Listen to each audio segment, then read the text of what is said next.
Hi guys, what's up? My name is David and welcome back to my channel.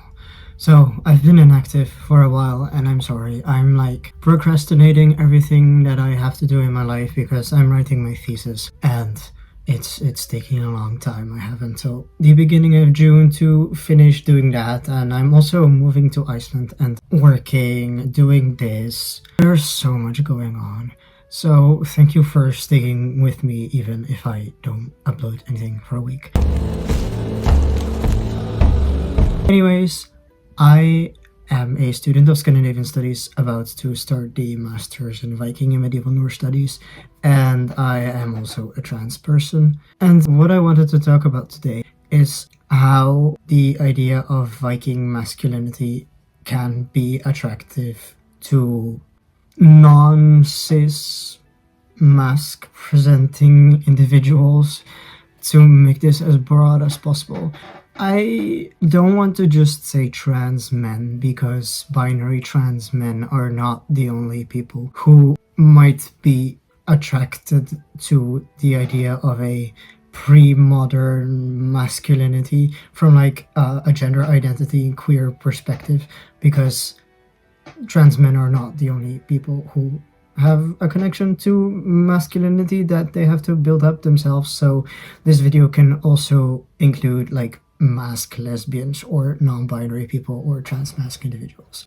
Anyways, I came out trans when I was 12, and one thing that has really helped me understand who I want to be and how I want to look like is this modern version of Viking men. So Vikings are generally portrayed in modern media as like these rough barbarian warriors who are going to raid and plunder places in England and other Western European countries, and they have this like particular aesthetic that is assigned to them, especially in media like the Vikings or the Northmen or like anything in that whole area. And they're generally portrayed with like long hair and tattoos and cool clothing and armor and stuff like that. And for many queer individuals who happen to be into history or into fantasy or into anything loosely related to modern depictions of the Middle Ages, the stereotypical figure of the Viking will probably be something they encounter. And if you're like me, you could see this stereotypical Viking figure and think, wow, I would really love to look like that. And now, of course, you might say, but you don't look like that at all. Well, yes, because this is the 21st century and no one can look like a Viking. There are many people who are trying either to make some kind of slightly problematic modern Viking identity for themselves, or by reenacting the Viking age by dressing in historically accurate clothing. And for me, I do not really care anymore. This goal idea of wanting to look like someone slightly resembling something related to the Viking age has helped me like through my transition and through life, but now I feel comfortable in my own body and I no longer strive to look like somebody else. I am comfortable in how I look myself. But I know from other people that I know from reenactments, events, or Viking related music festivals like Midgardsblot, that there are a lot of queer people attracted to this Vikinghood, and some people find that weird because they generally associate Viking masculinity with white supremacy and a very specific type of man that is everything but queer and open. And I understand that. And this is definitely part of who is interested in the Vikings for their gender ideals. But the ideas that these people have about how these Vikings were are partially shaped by what they want the Vikings to symbolize for themselves. And I must say, when it comes to, for example, medieval source material like the medieval sagas, there are examples of very binary gender descriptions where masculinity and maleness are important. So there's definitely that. On the other hand, these sagas were written after the Viking Age and may contain a lot of the Christian binary world view that came with the Middle Ages and the conversion of Christianity. But I am not going to pretend that things were so different before that and that gender roles were not important in the Viking Age. But the obsession with specifically masculinity and femininity as polar opposites is something that's developed later on in Western cultures.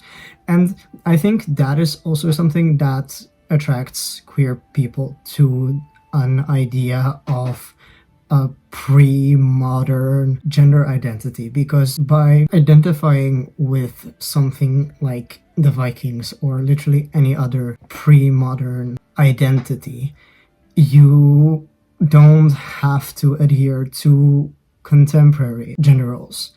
And for example, you can be seen as a man while you're wearing a medieval tunic and a cloak instead of clothes that in the 21st century are typically associated with men. So in a way, for example, historical reenactment or LARP, if someone is more of a fan of that, helps to find ways to express your gender that may not conform to 21st century gender ideals. And I think that's great.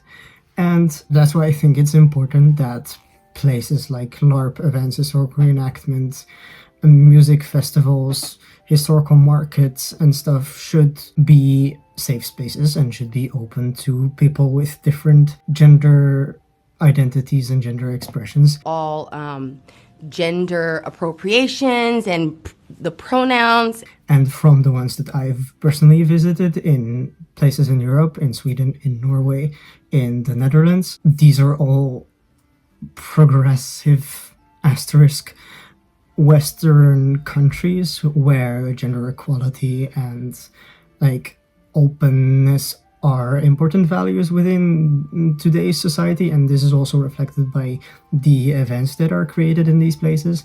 But I've also heard that there are some places like the United States where many of these third spaces are not open to queer individuals and are actually very dangerous.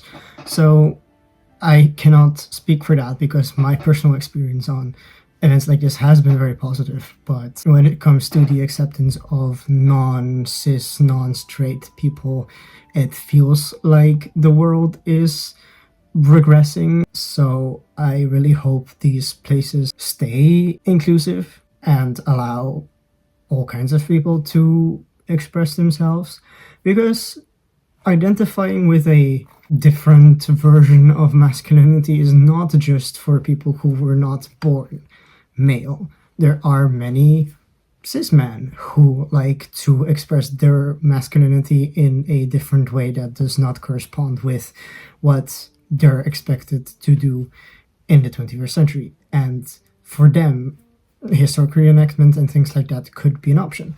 So it's definitely not just for trans people, but since I am trans, I just want to share my own experience.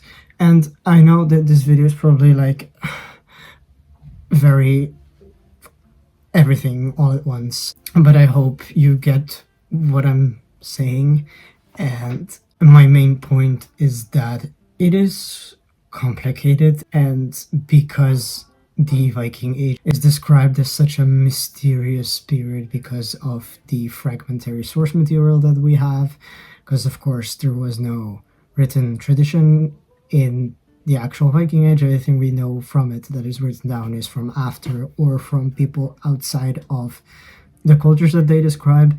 So because there are so many gray areas, the Viking Age can be filled in from different perspectives, and this makes it very shapeable from right to left. These white supremacists can read into the material whatever they want, and queer people that are generally associated with more of the left can read into it what they want. And that in itself is not necessarily bad, but it can have physical consequences in the 21st century if people use it for the wrong purposes, for racist purposes, for sexist purposes. Any form of discrimination based on this perceived historical identity should not be happening. And that's why it is important to keep these spaces inclusive of everyone so that people are able to expand their horizons, learn new stuff, and use these ancient values or whatever they want to call them into the 21st century, as long as this is done responsibly and does not hurt anyone. Anyways, that was everything I had to say. Thank you so much for watching, and see you next time. Bye bye.